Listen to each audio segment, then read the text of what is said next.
আজি 1 তাৰিখ ৰাতিপুৱা উঠি নামাজ পঢ়িলোঁ কোৰাণ তিলাৱত কৰি ৰাতিৰ তৰকাৰী অকণমান ভাত খাই নিজৰ কৰ্মৰ ফালে ওলাই আহিলোঁ। আজি তামাম ঠাণ্ডা আছিল। প্ৰথমেই মই চেলাইনটো লগাই দিলোঁ।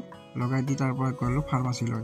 মই য'ত কাম কৰোঁ ফাৰ্মাচীখনত এনেকৈ ড্ৰেছিং কৰিলোঁ আৰু 20 টকা এটা পাই একাপ ধুনীয়াকৈ চাহ আনন্দ খালোঁ আৰু গ'লোঁ চেলাইন দিবলৈ।